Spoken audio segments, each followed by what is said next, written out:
Hello again. I hope you're doing good. For context, I make these videos as I kind of grow and learn and continue along my journey as a creative being, an artist, a young person in today's world.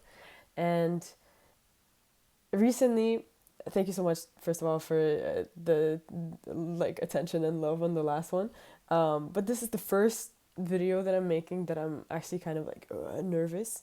Um, there's nothing to be nervous over, but I do feel a tiny bit of this like pressure of like, no, I now it needs to be perfect. And I think before we even get into today's discussion, I think the whole point about perfection is that it can never feel perfect in the moment.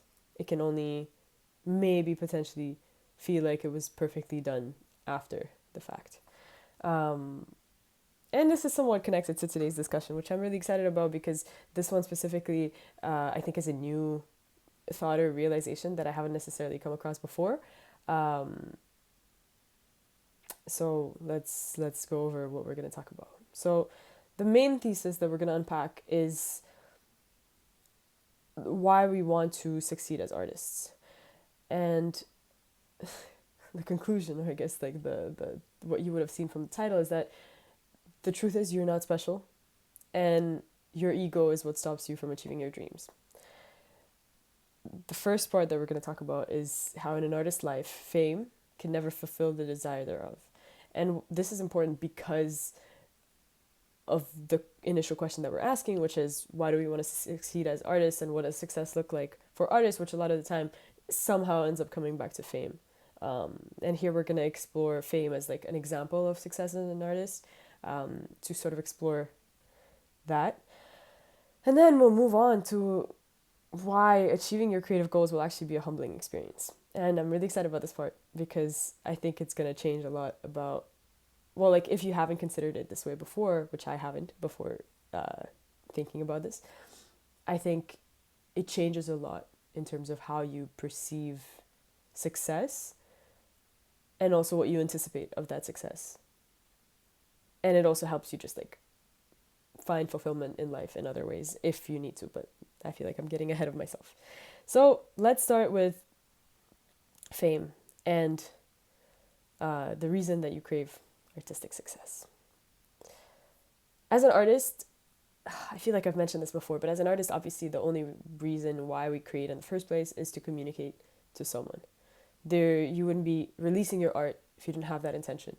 Making art is a tiny bit different, but even there, you're communicating something on a canvas, on a piece of paper, on in whatever medium, and it's an act of communication.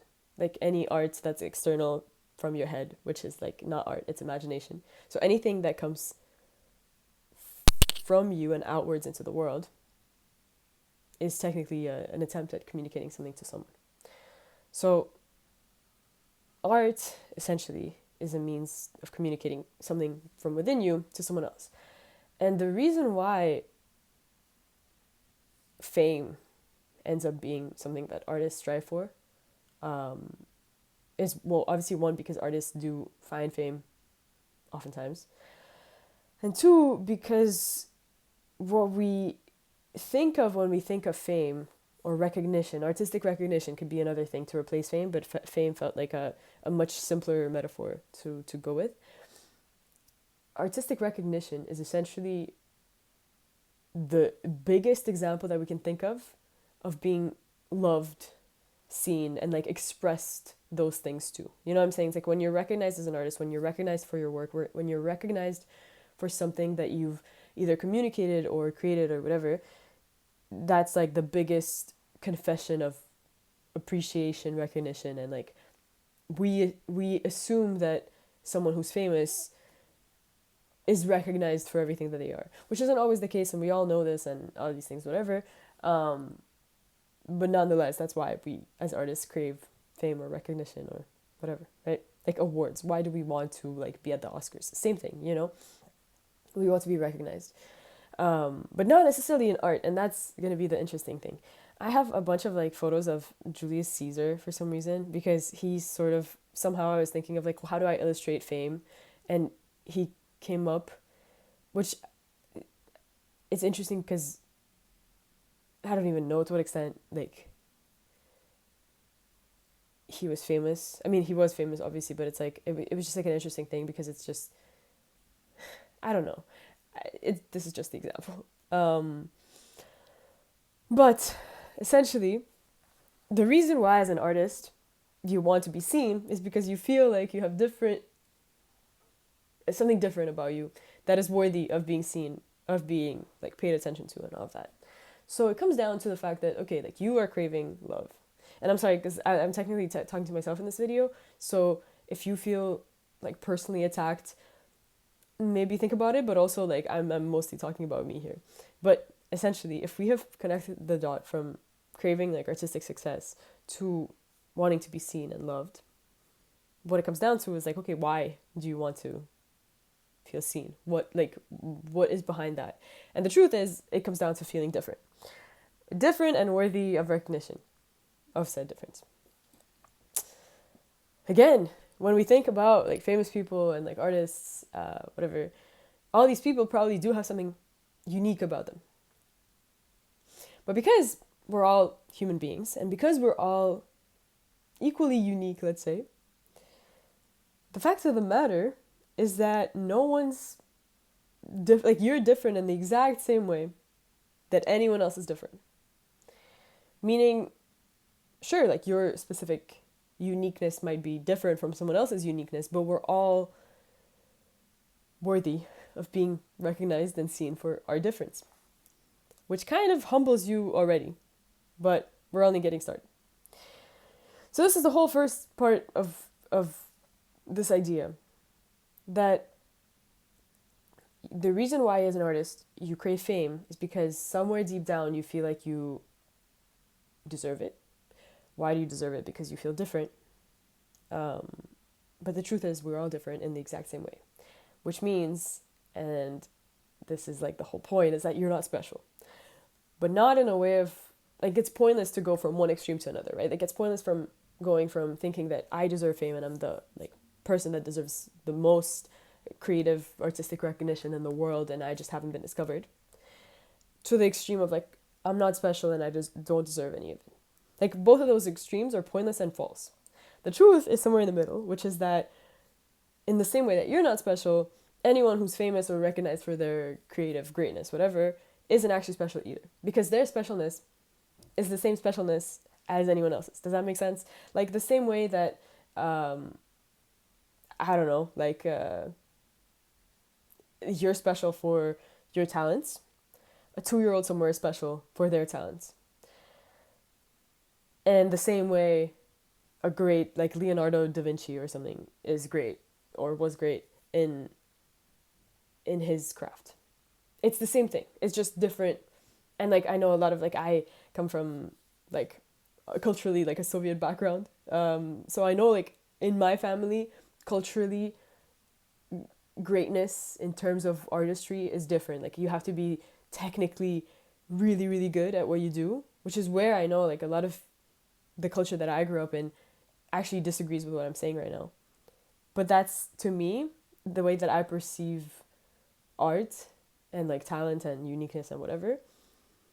And also the way that social media and like the recent sort of openness of connection in the world through the internet has enabled like people who aren't selected by institutions to become recognized for their artistry and artistic talent. I think that's like the world that we live in today. Everyone's special, and it's just a matter of who gets seen, I guess. But also, again, you can be seen. When I say that you want to be when I say that you want to be seen or loved, what I mean is that you don't necessarily want that through fame. It's just that fame is the biggest, most colorful, I guess, example of that. And the truth is maybe you just want your friends or family to recognize your talents and to make you feel heard and like all these things. And fame is just your attempt at finding that somewhere else. But again, it's like if you feel like you need that in your real life, is fame actually going to solve that for you?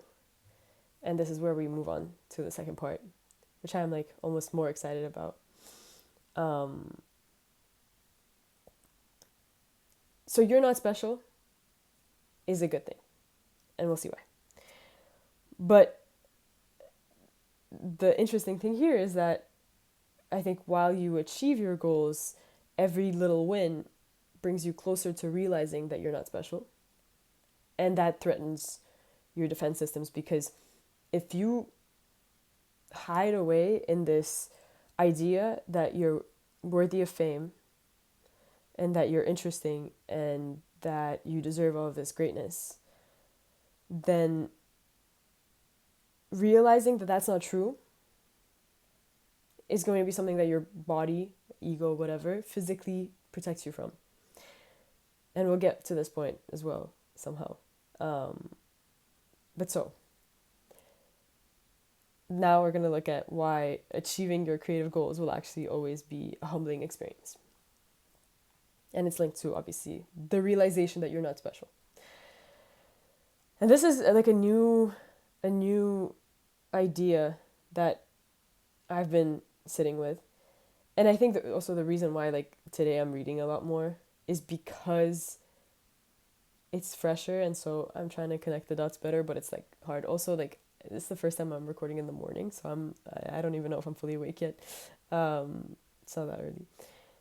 Anyways, but so reaching your creative goals will humble you, because as you fulfill your initial cravings, you uncover what you're really after in life, which is likely harder to get. So the whole thing of how if you think that creative success will make you feel loved and seen, well, no, because you don't think that, right? That's like a subconscious thing. You think that you want creative success and recognition. When you get even like one step closer to that, you realize that you're not feeling any more seen or loved. Does that make sense? Or maybe you will feel a tiny bit of that satisfied, but it will only highlight the fact that in your real life, with your family, with your friends, with whatever community that you live in, you feel that gap. And so coming like eye to eye with success, and the closer you get to that success, the closer you get to the realization that there's something missing in your life that you're trying to fulfill with success, but that success won't actually fulfill. And the reason why I say it's likely harder to get is because feeling loved within a community and feeling appreciated by the people you live with, or, you know, like your family, friends, etc., is so much less tangible than like a hit song, or like a viral YouTube video or TikTok or whatever, or like, you know, like it's much harder to get than creative recognition. Creative recognition, realistically, you know, you apply to an art competition, you win the art competition, done, you know? Creative recognition is something that as humans naturally comes to us. Being loved and seen within our communities, in theory, is too, but in practice can be harder to get, because it's not something you can, you know, it's like artistic recognition, you can try again, you can, you know, do something else, maybe find a different audience, but it's like you can't find a different audience necessarily for feeling loved, you know? It's like whoever you want to be seen by is much harder to detach from than just switching audiences in terms of your art. I like these images because there's something so simple and so like freeing about them, I think. Because I think when you approach art from like a perfection standpoint, it can feel really cagey. It can feel like this can be a liberating image, but it can also be a scary image. Because I think when you think of art in terms of perfection, in terms of putting a bit of you out there so that someone can show you love, in that sort of like paradigm of wanting to be seen and wanting to be heard and wanting to be validated, you actually trap yourself in the perfectionism. Because obviously, if you're trying to be loved for your art or for your existence,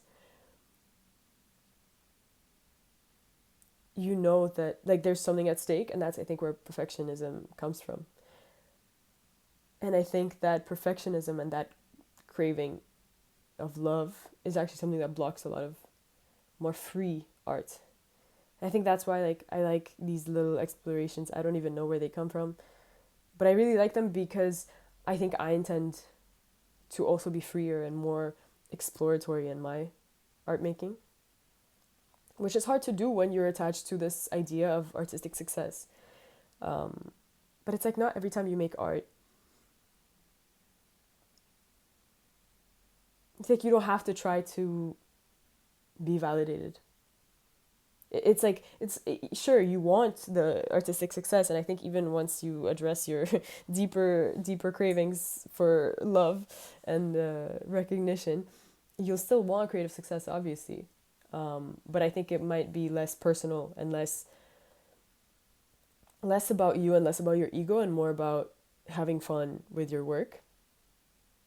But anyways, so whole thing of like getting closer to success makes you realize that right, so getting closer to success makes you realize that it doesn't actually take being special or talented or good or interesting.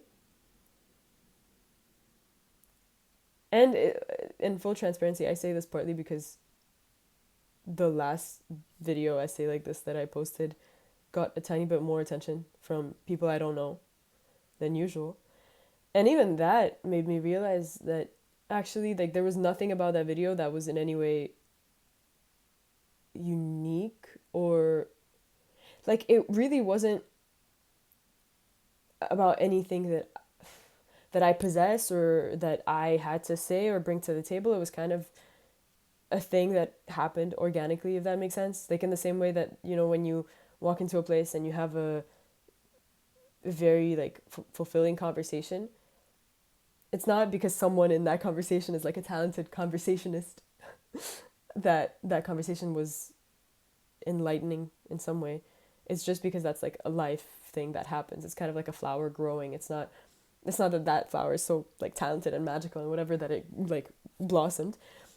It's just because that's something that if you show up happens, you know, like the you don't have to try in the same way that the tea bag doesn't have to try to like teabag. A flower doesn't have to try to flower. In the same way that all of these things happen naturally, I think art happens naturally too.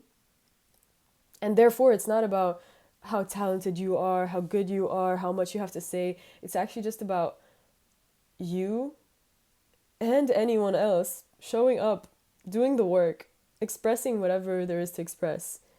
And that's it. And it's so impersonal. And I don't even know if people who make arts, no, if people who are, it's funny because I think a lot of the times we think about like people who make art or artists, we think about famous artists or like successful artists, like artists that have already succeeded in a visible way.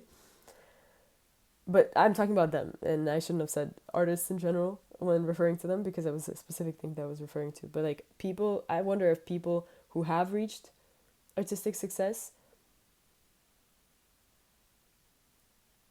would like this idea, like especially, and I'm not saying like, oh my god, I feel like I'm saying like the wrong things, but my point is kind of that I wonder if culturally and economically speaking, more people realizing that to be a successful artist,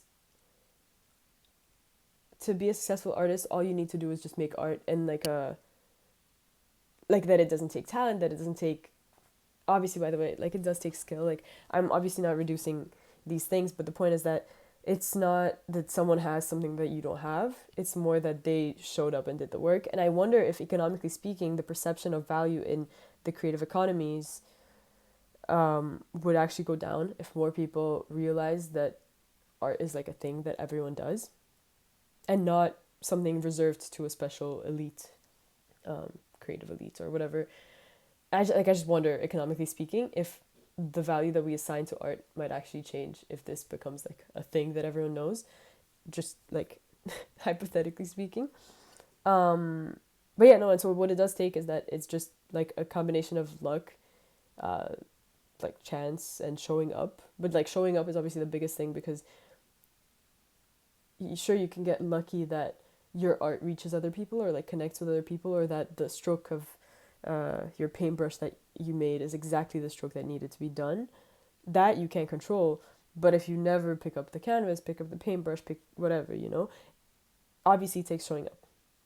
But realizing that it's all about showing up and not about you or about what you have to say or your preparation or your skill or whatever is a humbling experience. Is a profoundly humbling experience because it makes you realize that you becoming famous or you finding success as an artist in whatever way that you envision that success has nothing to do with you.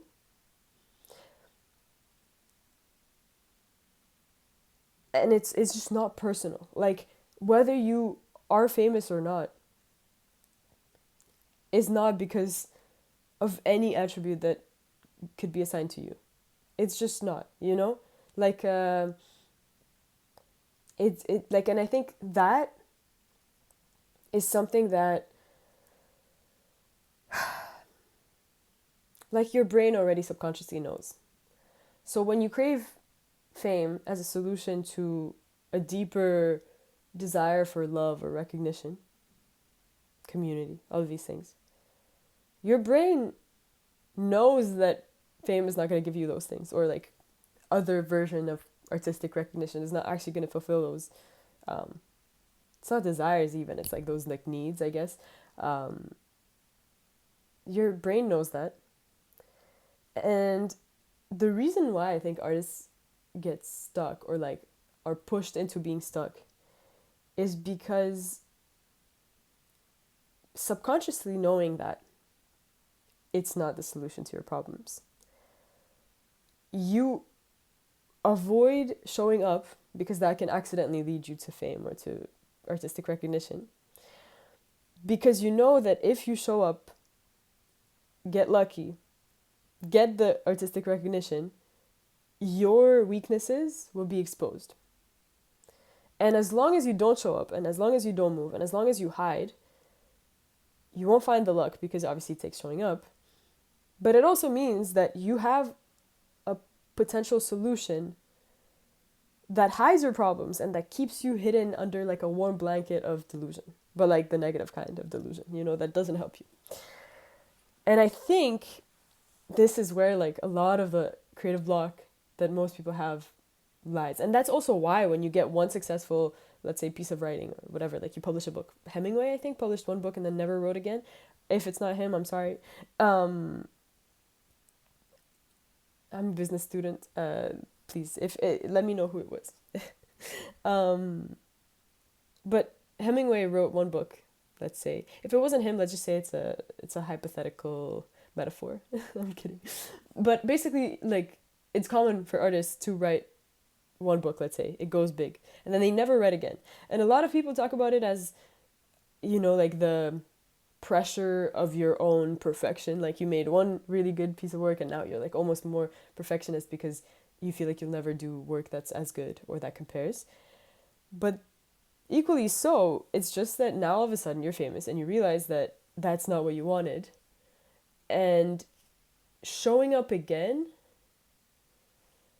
I don't know, it just breaks down the whole concept of what your brain initially wants, which is like, I need to be recognized as an artist, because if I get recognized as an artist, I will be fulfilled, seen and loved, and everything that I've ever wanted in my childhood will be delivered to me, and all these things. And it's not true. And I think it hits you really, really hard when the success of your initial work is like so big that you're like a best-selling author all of a sudden, and yet you still feel like you crave being loved and seen and recognized, and you're not, because it's not about you. You realize that actually the work that you put out in that book or novel or whatever is like the same as breathing. It's like a natural human occurrence. And I think, like, I really, really have been sitting a lot with this metaphor of like things that naturally happen, accidental little things. Like, I think that's what art is. The same way that, like, like a ray of sunlight can look pretty randomly, like through your window, this and that, reflected on this one day, and reflected through like the glass of water that you have on the table, and then it's perfectly like beautiful. The way that happens by chance and accidentally, that's the same way that any kind of human made art is also made. And yes, like, you can rework it and you can be careful about it, but those are all like human made. Like that's almost like art marketing, where you market like the talent of the person. And I agree, like sculptures and stuff like that, I don't know how they did that. And like that feels like it takes a lot of like precision and skill. But even the artists that do work with sculptures, they say that the it feels like the statue is like hidden in the rock that they're, or the clay that they're working with, and that they need to like just like uncover it. So art is like a naturally occurring process, and unless you block it, it'll be pouring out of you. And that's all there is to being an artist, and that's all there is to like even in some way being an entrepreneur too, because it comes down to like allowing ideas to come and then acting on those ideas. Same thing for artists, allowing the ideas, the inspiration to come, and then acting on those ideas will allow you to make beautiful art. And no amount of like rational thinking or ideation or like strategizing will actually get you there. And when people do strategize and then somehow they arrive at their destination, that's actually more to do with the fact that like the strategy was like a tiny bit of like, let's say, useless work. Again, in some cases strategy is important, but in the example of art, like thinking about the painting that you're going to draw after a certain point just becomes like peaceful rest from actually doing the work. And then the reason why the work happens and the work works and whatever is not the amount of strategy that you put behind it, but actually showing up and doing the work and allowing the magical, circumstantial coincidences, let's say, to take place. And sure, strategy can help you prepare for those and help you like be more alert in terms of finding them. So it is useful, but like art will never be a rational. You can't train yourself into making art.